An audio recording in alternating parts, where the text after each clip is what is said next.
Your attorneys are not your enemy. They're your colleagues. They need your help. So get out of your own head that somehow the attorney has decided to torture you today with a request or a need, and ask the question behind the question. What are they trying to learn? What are they trying to accomplish? And maybe let go of your precious ideas and the things that you're comfortable with to understand where they're coming from and meet somewhere in the middle.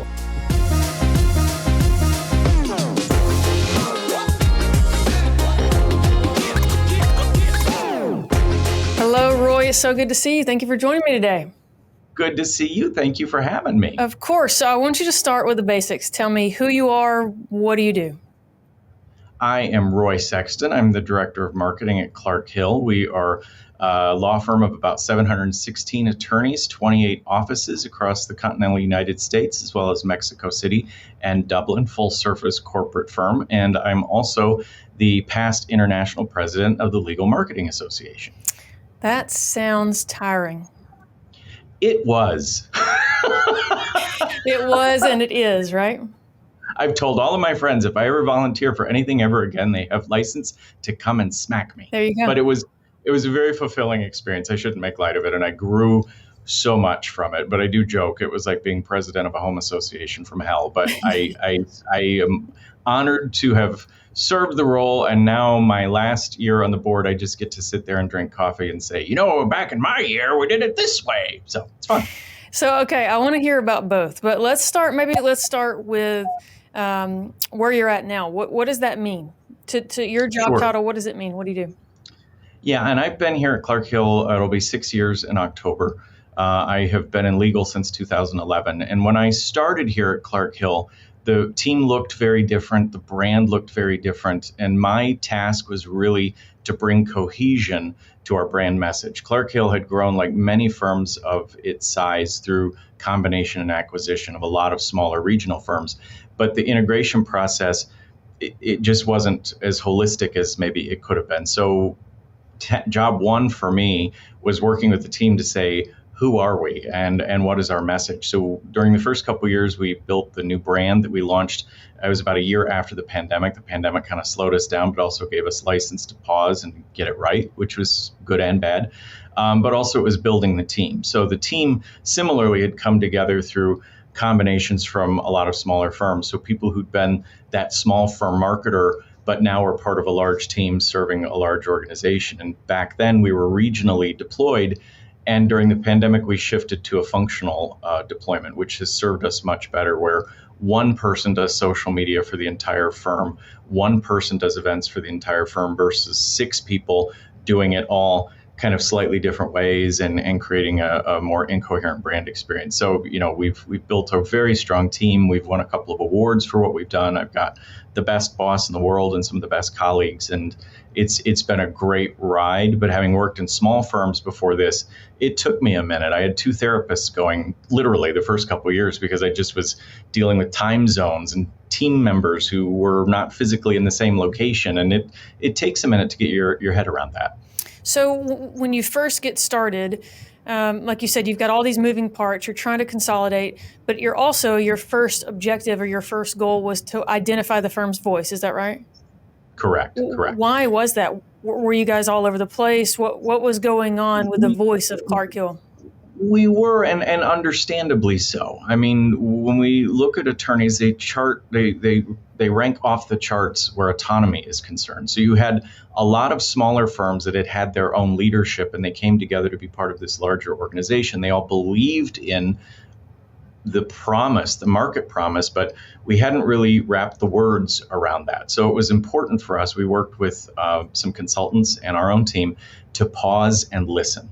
One of the hallmarks of my boss's leadership is to listen to the organization, listen to our clients, and find out, what do we look like? Now, that's marketing 101, but when you work in a law firm, a lot of marketers, I think, know this. The attorneys come probably out of some self-consciousness on their part that they might not know how to manage marketers, and they start giving you wish lists and directives. And the truth of the matter is, marketers in any industry need to pause and say, how does the market see us? And how do we see ourselves? So we went through that exercise. We did internal surveys. We did focus groups. We learned from the people who were part of the organization who are you? What is your value proposition? And we were then able to weave together all the threads from these disparate organizations into one brand message that it was really pretty beautiful to see everybody rally behind it. And not just the look and feel. People want to talk about logo and colors and fonts. To me, brand is the experience that people have when they engage with your organization. And because we stopped first to listen to both the people we serve and the people who are part of the organization, we were able to come to, I think, a really thoughtful brand message and voice. It's such an important message for all size law firms to stop and listen, identify who are your clients, what are they saying, what is their experience? Because often what I see, and I don't know if you agree, but what the lawyers believe the experience is and what the actual experiences are very different. There's a disconnect. And I understand that. I mean, we all do this in our own lives, right? When we look at the scale, when we look at our bank account, we're like, oh, I'll be fine. I don't want to address the reality. And that's human nature. And I think sometimes marketers can create an inadvertent animosity in legal because they are being challenged. Well, attorneys are trained to challenge. And if something feels uncomfortable or doesn't align with their belief, they're going to challenge that. So you have to use data, and you have to approach the attorneys in a way that says, look, I'm doing this to help you, not to challenge you. You don't want, because what clients will do is they ghost on attorneys. The clients don't want to have the conflict any more than we do. So rather than approach the challenge directly, they will just switch to another firm and never say why. So it's actually in the attorney's best interest to pause. Fun fact, my first firm was a mortgage foreclosure firm, and I came out of healthcare where we were survey happy. Anytime you ate a cheese sandwich in the cafeteria, you got a survey. So I didn't know law firms didn't survey their clients. And my first summer at this firm, I had an intern and I said, let's do a client survey. And the managing partner said, great. And it was standard stuff. Do you like how we answer the phone? Are you getting the responsiveness you need? It was basic level stuff. And got the results. I went to the managing partner. I said, great, got some great findings here. What should I do? He said, sit down with the executive committee. I said, who are they? They're over in this room. And I did. And I barely left that room alive because I hadn't cleared any of it with them. I didn't know I needed to. I didn't know I needed their buy-in. So they started tearing apart the survey tool, the questions I wrote, and said, well, we can't do anything with this information because we don't like the questions you asked. And I said, but we've asked our clients. There's an expectation, and it's simple stuff. It's how many times they get passed around from the phone tree, and they're like, sorry, we won't handle this. So I learned a valuable lesson in that moment to say, build that buy-in. And when you do, and they understand why you're doing what you're doing, it not to challenge them, but actually enhance the client experience and retention, they will be on board. It's so smart, like you said, to peek behind the curtain in all areas of our life, but often we are scared to do that on the business side. And I find the same. I find the same on law firms, is thinking that it's, I did it in the previous industry I was in, and I'm the same as you. And law firm owners just do not see it as a common practice. But I think they're also just scared of, what questions to ask? What if I get this response? Right. What do I do with the responses? I think there's a lot of fear around it. And once you help them understand what a valuable tool, I think you can get their buy-in. And think about things from empathy. I'm a theater person, so I like the origin story, right? Think about how attorneys are trained. Think about how attorneys are compensated, how the business model works. It reinforces autonomy. It reinforces ownership. I brought this client in. I manage this client. The relationship is important to my standing in the firm. I was trained to be a competitive person, not a collaborative person. And I don't say those things critically, but if you understand that, then you can start to have a conversation. You can still have those things. You can still have that ownership of that client. But isn't it just like, I don't know, if you have a partner or spouse or a friend, when you go to dinner and you get served the meal that you don't like, but you're hesitant to say anything to the wait staff. My husband always does that on my behalf and vice versa. Like, I'm like, oh, I'm fine, I'll eat it. They come over and he says, oh, he didn't like that. Right. It's sometimes easier to have that third person to learn these things, to give you the cover so you can process and adapt and adjust. And so I just think, lead with empathy if you're in a marketing role and understand where people are coming from. They're not there to make your life difficult. They're just trying to understand from the lens they own and have owned and that served them well. Let's go into building a marketing strategy for any size firm. So you've been at different firms, you were in healthcare, you've managed what I would imagine, and what I know about you is probably all size of budgets. Where are you going to start? If you're starting on, someone's tasked you with build my marketing strategy, where do you start? Well, I don't know that I have the best answer here or the most sophisticated one, but let's presume you're new to the organization and you're asked to build a marketing strategy. Let me preface it with that, because that's been my experience in each of the 3 firms I've worked with. You got to pause and walk around and talk to people and find out what their lived experience is at the firm. Now, you don't do that and then take everything down and go, oh my God, I've got to do 8,000 things. You've got to listen to each person and say, why are you here at the firm? Why are you committed to this organization? What does success look like for you? What is your differentiator? And take all that and start to look at the patterns that emerge. Yes, you're going to hear a lot of pain points from people. If your firm, and my first firm was comfortable with this, lets you connect with the clients, that's an important place too. But first, collect information before you start doing anything, and state this up front. When you get hired, say, I'm going to need 6 months to learn the organization, to learn who you are, because that's how I'm going to create a marketing plan that will work for you. You're going to surface things that are opportunities and challenges. You're going to surface vehicles that have been laying dormant and things that people weren't aware were already happening. And then once you've got that information, and maybe that takes you about a month, and that's part of, quite frankly, your orientation to the organization and them getting to know you, then sit down and say, what resources do I have at my disposal? Do I have a decent budget? Can I invest in some advertising? Oh, no, I don't have that. Well, what do I have that is immediately accessible? I have writers, I have thought leaders, I have people who want a voice out there. You have social media available to you. You have media relations available to you. Be a writer, put press releases together, put news items together, leverage social media to get that out there, and be sure to circulate that inside the organization. So as you're developing that plan in your first few months, on a weekly basis, they might be annoyed by it, but don't stop. Send around something to the entire firm and say, hey, did you know we had these media mentions last week? Did you know this social media is out there? What will start to happen is you're acculturating the firm to, oh, we're doing some interesting work. Because many firms I start with, they say, oh, marketing's not doing anything. So I set up a Google alert just to find out what our media mentions are. And there's like 30 a week. Sometimes all I have to do is package that back up, put it back on social media, and people are like, oh my gosh, so much is happening. Well, it was happening before, but they weren't speaking to each other. So you're that first conduit. That creates a spirit of competition. That makes more attorneys want to tell you what they're doing. And then you have a handle on what you think the firm should be and do. And then you can start to put that plan together based on what your budget is. And I think you have to think through the marketing channels and have a decent mix. But you also have to think about working with the willing. What are your attorneys ready to do? My first firm, they were not writers. So I built into the plan having a ghostwriter who wrote the alerts.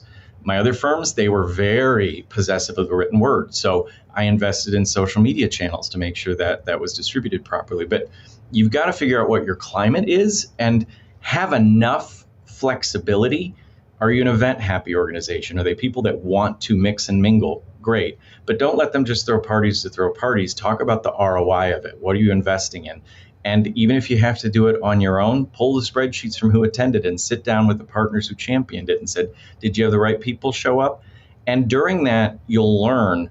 And you might not be able to write a marketing plan, quite frankly, until 6 months or a year in. You've got to tell people what and why, that you're not just punting, but you got to have enough information to understand what you're selling before you can sell it. I love how you started with listen. Don't do anything until you listen. Right. Yep. We are in a similar position when we interact with new law firms of they want us just to tell them, well, how much is this going to cost and what are deliverables? Right. And we take a different approach and say, whoa, let me listen, let me hear. And sometimes that doesn't work in our favor because they're just ready to buy. But ultimately, as the owner, I just know that then they probably don't fit in our vision. Correct. Of our ideal clients. Yeah. That's okay. And they may as well light their money on fire in the street. That's the one pet peeve I still have in law firms is you are collecting a paycheck, and the minute you do, they don't necessarily want to listen to you, but some random stranger they'll meet at a conference at the bar, and they're like, I understand if I buy this SEO tool, I'll have so many leads. And I'm like, maybe, what are you going to do with them? Right. And how do you know that's going to work? Let's pause And again, this is your money, not mine. I'm not trying to get out of doing work. I'm trying to do this efficiently. I will often say, if I can get business for the organization walking up and down the street wearing a sandwich board, let's do that. Let's figure out what will work for the client that we desire. I think persona mapping has become a cliche, but I think it's important. That first firm I worked at, we were mortgage foreclosure. It was very clear. It was the audit folks and the GC at SunTrust and Bank of America and those places. They were our clients. So what do they look like? What do they think like? What are they interested in? What motivates them?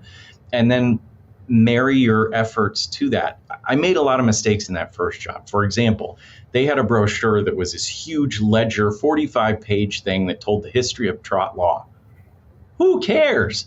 So I was like, I'll fix that. And I created a beautiful square brochure that simplified who we were. Those things sat around and collected dust because no one had bought into them and no one wanted to distribute them or use them. But I learned we had these audits coming every month and a half from our big clients, and we were botching it because we had too many cooks in the kitchen. It was a wonderful marketing opportunity. And I said, hey, can I help with that? And the managing partner said, well, go talk to this partner. I've asked her to manage it. So I sat down very nervously and she said, I think you're trying to handle me. And I said, I am, because you intimidate me. We became the best of friends because I was honest with her. And I said, look, I've been in healthcare. I've been a Baldrige examiner. I know how to put a process together where we're going to present really well. They're coming here anyway. We hit all the marks. But when you guys argue with each other in front of the client about how many attorneys we have, not a good look. I can put fact sheets together. Suddenly those square brochures were helpful. I had somebody to hand them out to. But the marketing opportunity for me at that firm was not the brochure I thought I needed to fix or the website that I needed to update. It was actually taking a function that they already had, but were missing a golden opportunity. And my project management theater guy got involved and said, let me orchestrate this. Let's have 3 people in the room with the client. They will know we are confident. We'll bring people in. We don't need 100 people in the room sitting there all day on the off chance they might get one question. So I know I went down a rabbit hole, but I'm trying to be illustrative that learn the things that are going on in your firm, and your marketing strategy might evolve in ways you wouldn't have expected. Right. It'll take you down roads that you wouldn't have expected, but that's okay because it's heading in the direction of your client avatar or your ideal client. I want to know more about your time at LMA, but stop and tell people, what is that organization? And then what was your big picture role before I ask questions so they know what we're talking about? Sure. The Legal Marketing Association, there is such a thing. There are 4,000 of us. There are actually quite a few more in the world, but there are 4,000 members of this organization. It's been around, it'll be 40 years next year. And it is an organization across the globe, really heavy in the continental United States, Canada, and Europe. We're grouped into regions within those areas, but we have folks all around the world.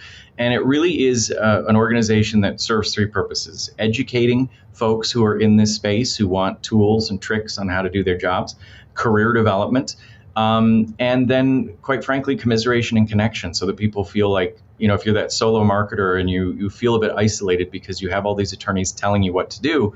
And that was my experience. I leaned into the Legal Marketing Association and made friends with service providers and in-house marketers, and learned what their experience was, and that what I was experiencing was not that unusual. It helped me then know how to navigate the personalities and to succeed. So I've been in the organization since 2012, and went to my first conference in Dallas and felt very intimidated by everybody. And it wasn't until a couple more conferences that I learned how to kind of engage. But then I threw myself into it. I wrote articles, I volunteered for panels, I was on different boards. And, about a decade later, I threw my hat in the ring to be on the international board. And then soon thereafter, I was the international president. I'm still not sure why they chose me, and they might be living in some regret about that. But it was a pretty miraculous run and experience for me. And quite frankly, I joined the organization, I was about 40. And that was the moment where I finally felt like I had a career and a career path, because I was around people who thought like I did, who approached the work like I did, and could really connect on meaningful ways. And every opportunity I've gotten from a career perspective has been because of someone I knew through the Legal Marketing Association. So at the Legal Marketing Association, I would imagine you were meeting people who were affiliated with small firms all the way up to very large firms, right? If you could consolidate? Or if somebody said, what is one thing that you learned there, or let's go this way, problem you saw that was a common thread amongst big and small firms, and this is just an easy solution to fix that problem. Was there any common thread that you saw among all size firms? Yes, and it's interesting because I in my career I've worked in multi-size firms myself. So the first firm was mortgage foreclosure. It was very niched. It wasn't on the plaintiff side, but it was one of those firms that no one quite knew what to do with me. Then my next firm was a small white shoe firm, and then now I'm at this very large firm. So I've been that solo marketer, and I've been part of a large team, so I can kind of understand. But I think it keeps coming down to a couple of things, and one of them is going to sound awfully pointed. Your attorneys are not your enemy. They're your colleagues. They need your help. So get out of your own head that somehow the attorney has decided to torture you today with a request or a need, and ask the question behind the question. What are they trying to learn? What are they trying to accomplish? And maybe let go of your precious ideas and the things that you're comfortable with to understand where they're coming from and meet somewhere in the middle. And sometimes you do a task that's been assigned because you know it doesn't work, but you're going to do it flawlessly, and you're going to earn the credibility that then you need to have the tougher conversations. But I think I see time and time again with folks who are just new in this space, they don't understand that the attorney mode of learning is through argumentation, and they take it personally, and then they kind of crumble, and they either become an order taker or brittle or leave. And the truth of the matter is, this is their house. We're in it. That's fine. And we can be of great benefit to this. I think the other thing that I would say to everybody is market your marketing. I alluded to this earlier. Take those victory laps. Let people know what you're doing. Connect with everybody on social media as you're comfortable. I do that everywhere. I know that's a bit bold, but I do that on Facebook. I do that on LinkedIn. I do that on Twitter because my social media is pretty Richie Cunningham pure. But that way people get to know me as a person, and they see that I'm actively sharing the content of the firm. I'm the biggest cheerleader for this firm, or I try to be, so that then other people can model after that. That makes my job that much easier because they know how committed I am. So let them see you, be visible, be authentically yourself, but respectful, and understand that this firm existed before you and it will exist after. And while you're here, leave it better than you found it. It sounds like you encountered so many of us legal marketers who were expressing their fear, or they were timid. Maybe you sensed some timidness in what they were doing, and you were just there to provide confidence. Look, I've been on your side. The lawyers want your help. They're a lawyer for a reason. They're argumentative by nature, or this is their industry, or this is what they do. Be proactive in your approach. That's right. And provide context. I find that we don't always get the context from the request. So if you don't, ask the question. Say, I'm happy to help you. Could you let me know a little bit more about what you're hoping to accomplish here? And in return, don't over-explain, but just say, hey, here's why I posted this way at this time. It's something we've learned. That's why Legal Marketing Association was so helpful to me, because in my early days, I could pull from articles, thought leadership. Quite frankly, we have an equal membership. If you're a service provider or an in-house, we don't have that kind of, some associations, the service providers are out in the hallway and everybody else has their meetings. We don't do that. So those service providers were some of my earliest friends, and they were the ones who told me best practices, who I learned from. So if I was hitting a stumbling block inside the organization, I would pull out from their post, their article, and say, hey, this person is published in Forbes and Bloomberg and all these other places, and here's a tip I learned from them. So that doesn't take anything away from my ability. I don't need to have pride in authorship here. Where you can lean in is be the curator of the good ideas. And that makes you far more invaluable than saying or trying to create this impression that everything came from you. That's a recipe for disaster. Roy, I love hearing you talk. I love listening to you. You and I met on a webinar previously. You have a lot of experience. So thank you for joining me today. If someone is listening to this and they are in the marketing world, they're at a small law firm and they're managing their marketing, can they reach out to you and ask you questions? And if so, how can they find you? Absolutely. And I'm kind of everywhere. You know this. I'm ubiquitous and annoying and a menace on social media. So careful what you wish for. But I'm on LinkedIn, Roy Sexton, Facebook. My profile is public. Instagram, Twitter or what X or whatever it is, Threads. I still don't think I've quite cracked that one. And also, I jumped the shark and created a link tree for myself so someone could find all of these things. So I'm Linktree /Roy Sexton if you want to find me that way. I'm also hosting a monthly show through Expert Webcast called All the World's Your Stage, and it's really about how people can lead authentically to develop their personal and professional brands. You can find me that way. And I have a blog, Real Roy Reviews, REELROI Reviews, REVIEWS.com. And it started ostensibly to be a movie review blog, and I wrote a couple books out of it, but now it's pretty much just legal marketing all the time. So I probably should change the name of my blog, but I'm a lot of places. Just Google me, and I'm more than happy to take a call. And, if you can put up with a few anecdotes and the call being twice as long as you'd hoped it would be, I'm more than happy to help. Thank you, Roy. Thank you for joining me today. I enjoyed talking to you, and I can't wait to see you around. As you said, you are all over the socials. I love seeing what you have to post. So thank you for joining me today. I enjoyed our conversation. Thanks for having me.